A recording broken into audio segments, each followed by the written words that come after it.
On a rappelé ici la vision géométrique d'une famille libre de vecteurs. Une famille finie de vecteurs est libre si et seulement si chacun des vecteurs de la famille répond non à cette suite de questions-là.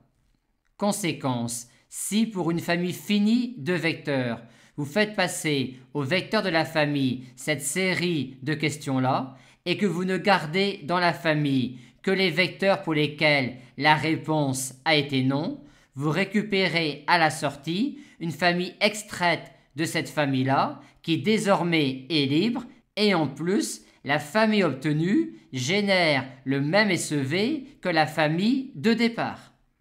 Et c'est tout simplement cet algorithme de nettoyage d'une famille qui est à la base de la démonstration et de la mise en place effective pratique du théorème de la base extraite et du théorème de la base incomplète.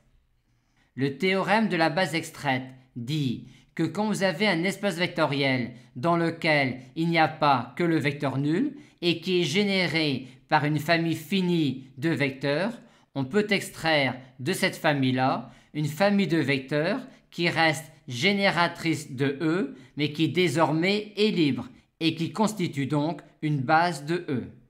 Et comment réalise-t-on l'extraction? Tout simplement en faisant passer au vecteur de cette famille-là cette série de questions-là et en ne gardant dans la famille que les vecteurs pour lesquels la réponse a été non. On récupère bien alors à la sortie une famille qui continue de générer E, mais qui cette fois-ci est libre et qui est donc une base de E. On retiendra donc que quand on a une famille finie de vecteurs qui génère un espace vectoriel dans lequel il n'y a pas que le vecteur nul, on peut alors extraire de cette famille-là une famille de vecteurs qui est une base de E. Maintenant, que dit le théorème de la base incomplète? Le théorème de la base incomplète dit que quand on a à notre disposition dans un espace vectoriel E de dimension finie une famille libre de vecteurs, on peut alors compléter cette famille libre de vecteurs à l'aide de certains vecteurs d'une famille génératrice de E pour obtenir au final une base de E qui contient la famille libre initiale.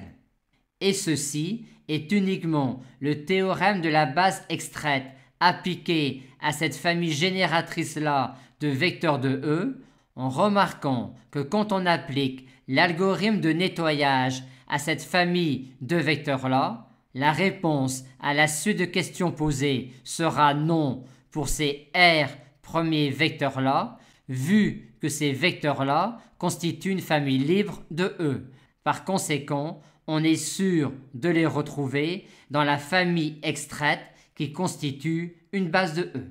Et pour compléter effectivement et pratiquement une famille libre de vecteurs de E en une base de E, on considère une famille génératrice de E et on applique notre algorithme de nettoyage à cette famille génératrice-là de E. Ce qui nous donne bien à l'arrivée une base de E dont les R premiers vecteurs seront les vecteurs de la famille libre initiale.